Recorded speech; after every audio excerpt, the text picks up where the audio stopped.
Aloha, Michael. Welcome to today's seminar. We are excited to have two distinguished speakers who will share their knowledge and expertise on how scientific models and community resilience can address climate change in Hawaii. Our first speaker, Dr. Hayley Peter-Contesse, joined Dr. Susan Crow's lab in June 2023 as a postdoctoral researcher. Dr. Hayley completed her PhD in soil science at Oregon State University, where she focused on carbon dynamics in forest ecosystem. Her research examined how soil carbon persists after wildfire and how carbon distributions are influenced by complex landscapes. Dr. Hayley's work provides valuable insights into the role of soil in mitigating the impact of climate change. Our second speaker, Dr. Heather McMillen, served as an urban and community forester with the Hawaii Department of Land and Natural Resources, as well as an affiliated faculty member at UH Manoa in both NREM and anthropology. Dr. Heather, who has called Oahu home for 25 years, specialized in the relationship between natural resources and cultural practices. Her research integrates local knowledge and community values into climate adaptation strategies, emphasizing the importance of ecological and cultural resilience. Together, these two speakers bring a wealth of expertise in climate resilience, focusing on the critical intersection of science, land management, and community actions. Before we begin, it's our honor to recognize and thank our speakers in Hawaiian tradition. I'd like to invite Harvey to present leis to Dr. Hayley and Dr. Hazer as a token of our appreciation.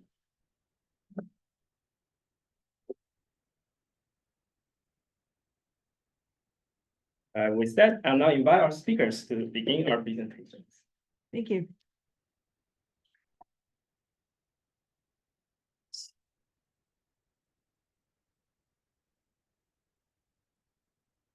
I'll start out with the data-driven side. So we heard from Dr. Chip Fletcher at the outset of the seminar series how climate change is threatening Hawaii's ecosystems and impacting both the environment and local communities.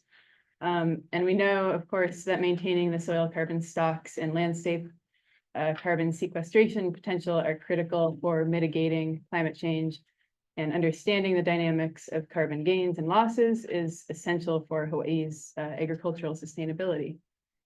And there's a lack of detailed region-specific and context-specific soil carbon data, making it hard to develop targeted strategies for carbon sequestration and soil health, partly due to the models that were developed for temperate ecosystems that don't work well for tropical systems. And just as an example, tropical soils tend to differ by their mechanisms of organic mineral interactions and carbon storage, especially among common tropical soils like the ultisols, oxisols, and andisols. So soil sampling also represents an enormous expense, with current methods giving us limited ability to extrapolate to wider areas. So without these detailed baseline soil carbon data, local communities and the state really lack the tools needed for equitable and climate resilient decision-making. Data-driven soil carbon modeling offers a pathway to sustainable, resilient land management by using observed data to create relationships between the inputs and soil carbon outcomes without attempting to simulate the underlying biological and physical processes. So by using these data-driven models, we can map soil carbon stocks across the islands, identifying key drivers of carbon loss and sequestration, thinking about precipitation, temperature, current and past land use, and create tools ultimately for localized land use decision-making to help guide agroforestry, regenerative agriculture, and restoration efforts. And then a key point in this is collaborating with community in these efforts, especially those producers and practitioners who are stewarding the land, and engaging in reciprocity as part of the PEVA framework, ensuring that the carbon-focused solutions align with local priorities and, cultural ecosystem services, for lack of a better term, and food sovereignty. So with that framework in mind, these are a few of our goals: the science-backed approaches that encourage investment in locally produced, sustainably grown foods and products, enhancing climate benefit by simultaneously maximizing carbon sequestration potential and emissions avoidance. And then prioritizing the diverse multifunctional landscapes and the producers and practitioners who steward those lands in Hawaii. So as far as how data-driven modeling approaches can be more equitable, I've kind of listed where they have the potential to be more equitable than traditional approaches. And one of the ways is they can really incorporate a wide range of input data, including community collected data to better reflect diverse geographies, land uses, and climates, whereas traditional models often rely on limited or standardized data sets that miss that local variability. By leveraging accessible data sources like remote sensing and open source data and low-cost sensors, empirical approaches can lower the financial and logistical barriers to conducting soil carbon assessments. And that can make it easier for small scale and resource limited producers to participate in carbon markets and adopt climate friendly practices. And it can promote equitable access to solutions. These models can also be fine-tuned for specific regions, accounting for local soil conditions, management practices, and socioeconomic contexts.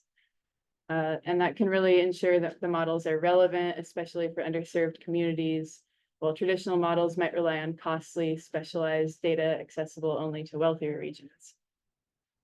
Another couple ways they can be more equitable is they can be providing real-time updates from data, enabling quicker feedback and adjustment of practices, unlike conventional models that might rely on longer research cycles.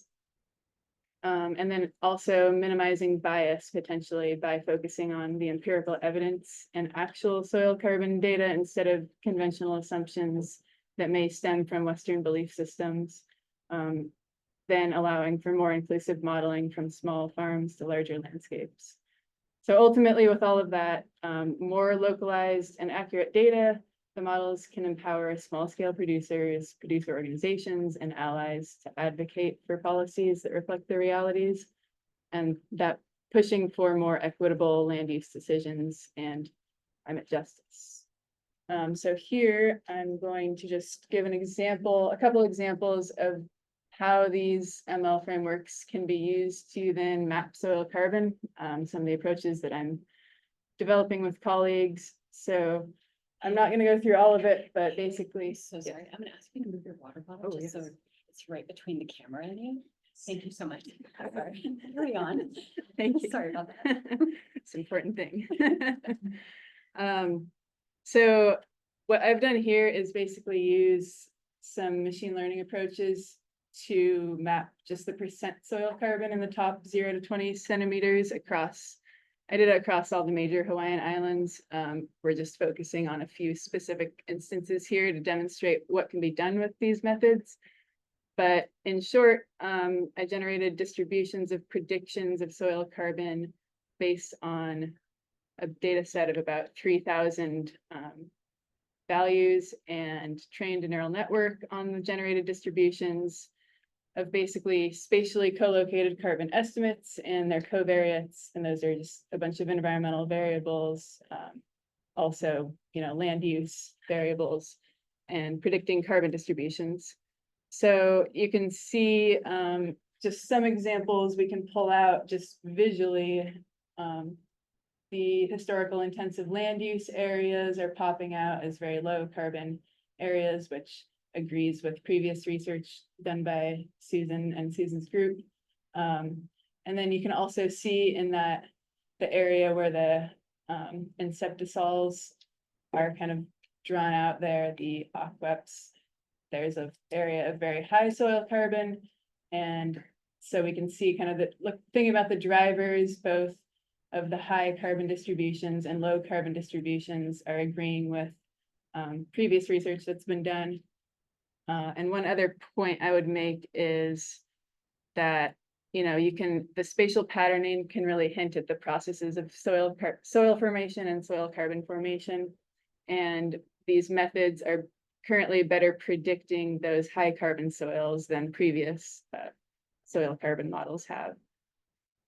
So I guess the last note I would make is that improved carbon cycling models and baseline carbon stock estimates can enhance our ability to manage and conserve Hawaii's unique landscapes and support local producers in the face of ongoing climate change. So yeah, I will pass it over to Heather now. Over. Okay. Sure.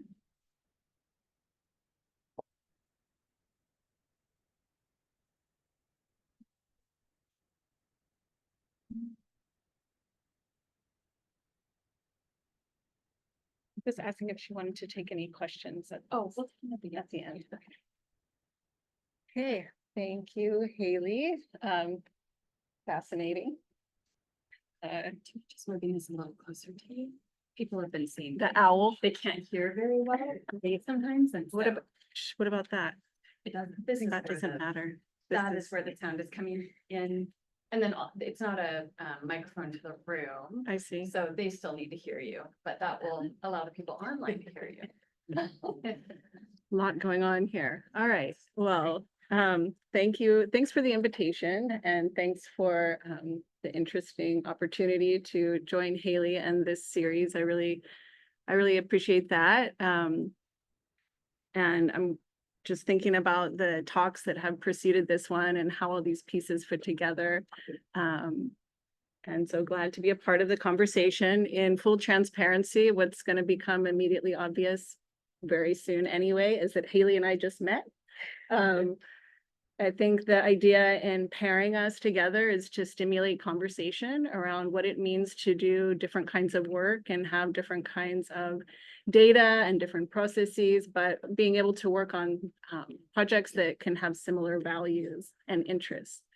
And so, you know, this topic of community-based research and community resilience is really vast, and I'll just touch on a couple examples from work that I've been involved in over the years, and then pivot to my current position as a state employee in DLNR, and then allow a lot of time for discussion and questions. I'm really interested to hear from all of you here, so let's get started. One example that I want to share just a little bit following on some of the mapping that Hayley is talking about is another kind of mapping project called the Stewardship Mapping and Assessment Project, which really is, think of it as an inventory of Malama Aina work. It's something that looks at stewardship across biogeographic and social landscapes.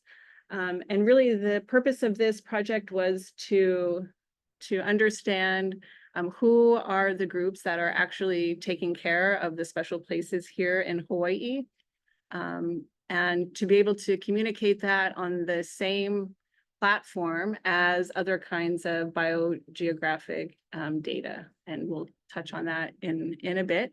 One of the purposes also is to really elevate the work and to make visible what can often be invisible contributions of community-based groups and nonprofit groups to really taking care of our Aina, especially when we know that government agencies really don't have enough resources and in many cases really aren't the best ones to be doing this kind of work when communities are the experts of their own places. And so this collected data, 3 different buckets of data, characteristics of groups involved in the work, the geographic areas that they work in, and who they work with. So who's doing the work, where on the landscape, and who's working with whom. The Forest Service helped to create this dashboard. You can visit that by clicking on the QR code or find it through our website. But it's basically displaying the who, the where, and who's working with whom information, and you can put queries in. The purpose of doing this is to really, as I mentioned, help to facilitate collaborations and to bring to the surface the work that community groups are doing, and to put on the same page social infrastructure with green infrastructure, or with biodiversity, or with different kinds of land use types, whatever the kinds of questions that you have. So what kinds of things can come from this? Quite a few things. Right now, the Forest Service some researchers out of Hilo are working on a decision support tool for resource for land management and integrating some of this stewardship data, especially looking at biocultural kinds of stewardship efforts and how that can inform the work that they're doing. They're also using the stewardship mapping and assessment data to inform some wildfire management and mitigation work that they're doing. So there's lots of applications for this kind of work.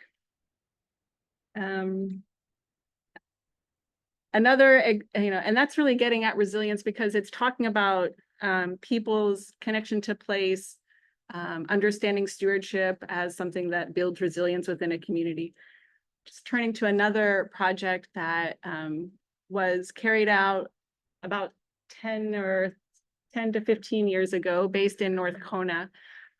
This is looking at the role of traditional ecological knowledge and climate change adaptation or environmental adaptation over time. There's a lot of interest from the Department of Interior and the Pacific Islands Climate Change Cooperative to understand, like, are there elements of traditional knowledge and indigenous practices that really can inform how we're thinking about and advise us how to move forward on adapting to what's happening, these accelerating environmental changes with climate change. And so in short, I'm not going to go into detail, but these communities in North Kona are incredibly resilient because of all the changes that they have endured, from drought to volcanic eruption to political changes to land use changes to all sorts of things. And what really came out of this work is not that there's any specific type of knowledge or any particular practices that are key for promoting resilience, but what is really important is being able to perpetuate cultural practice and this knowledge, which is an evolving and living system. So to keep in place the opportunity for intergenerational knowledge transfer, for people to be able to continue to interact with and monitor the places that they know and care for. And those were the things that really came out. On a personal side, like as a researcher, some things that became really apparent to me through this work were this notion of community and community-based work. Everyone's talking about community-based work, but what does that mean? And who is your community? Who is the community that you're researching? It's something that you should really think about when you move into a place, and it might be a nested notion. There might be multiple communities or overlapping ones, contrast. There are different perspectives, so it's important to think about that and your relationship to them. The idea of time also is something really important to think about when doing community-based work. This is looking at evolution of adaptation over hundreds of years. And so what you can accomplish in one academic year or one fiscal year or even one multi-year grant cycle isn't going to give you all the answers. People in this community told me that they work on tree time. Things are happening over long time periods. So it's an important thing to think about when you do that work, and also to think about the framing for your work, what kind of language you're using. Climate change adaptation might not be the thing that resonates with everyone. And there might be other factors that make more sense. Other ways, other cultural concepts, other ways to think about how changes are happening on the landscape, and to be aware of what those are so that you can connect better and shape your work better to be in step with what community interest and needs are. So through that work and a lot of work actually that's happened in other places, what's really clear is the role of stewardship in enhancing social ecological resilience, because it encourages place attachment, social cohesion, identity. It enhances social networks. It promotes social and emotional well-being, facilitates knowledge exchange, and helps us be more responsive to disturbances. a more recent effort to think about this role of stewardship and resilience in really urban context is this collaborative work that we published last year, thinking about this notion of urban INA and what that means, to think about urban spaces as INA. This paper is a collection of 5, 1, 2, 3, 4, 5, yes, different case studies that are based on community engaged, community grounded work on Oahu. The paper is framed by the PEVA framework that you all have heard about already in this series.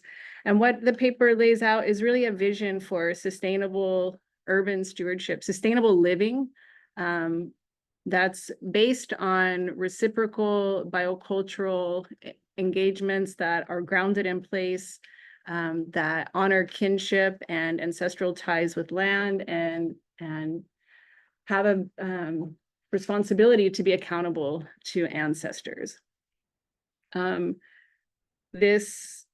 Similarly with the work in Ka'upulehu in North Kona, is that all of these practices that come out through these case studies support resilience and support sustainability, because they're also reinforcing and allowing the evolution of culturally based knowledge and connections to place, cultural identity, connections to ancestors, and other issues more specific, like food sovereignty, to think about those kinds of practices as well.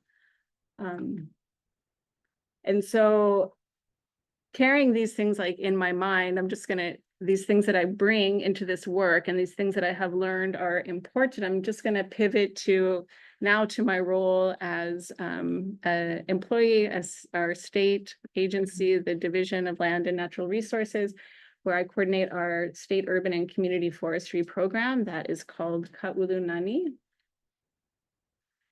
We have an amazing team of really talented and dedicated people, and it's a growing team, definitely. We've added some new programs recently.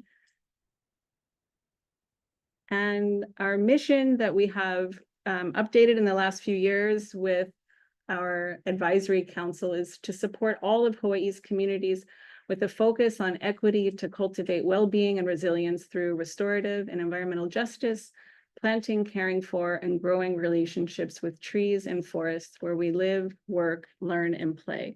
So while my colleagues work up in the forest reserves and in our natural areas and our protected areas, this program is working in spaces like right outside the window here, where you're living, where you're going to school, the trees that you come in contact with every day. And we're doing this work through this lens of equity and justice. We've focused a couple years ago and actually it was triggered by the murder of George Floyd. We thought, this is important to our work, and we sat together and came up with an equity and justice statement. And even the process of doing that was really important for our program, not just the product that came out of it. We have offered professional development on this to our council and our staff, and really worked to have a diverse advisory council in terms of ages, where people are coming from, their expertise, their personal experiences. We have reevaluated our grant program to make it as equitable and accessible as we can, so that it's not only folks that have professional grant writers that are able to take advantage of these opportunities, but even small organizations without that kind of experience. And then bringing this to the products that we're creating, including our tree canopy viewer. I just wanted, some of you might recognize this. I don't know, this is Hawaii Island in Kamuela, the parking lot, I think right outside of Foodland. They're so lucky to get to have parking lot trees like ohia there, which is amazing. So this is part of an urban forest. I think, I just wanted to end on how I have seen over time how this work on that talks about integrating traditional ecological knowledge and indigenous knowledge has really moved from integrating it into an existing framework to thinking about it as the framework. And that is really encouraging to see things shifting in that way. Similarly, within this realm of urban and community forestry, I've seen shifts and thinking, going from seeing this tree as beautification, as something that's nice to do, instead of now people are slowly starting to think about it as critical infrastructure. Like, this is a carbon sequesterer, this is an air conditioner, this is a habitat, this is something that purifies air and water. And then what if we also bring to the work the idea that this is a relative, that this is an ancestor, that this is something that connects us to our past and gives us hope for our future? What would that do for our work? How would that change things? And so I'm just going to leave it there and welcome any questions. Thank you.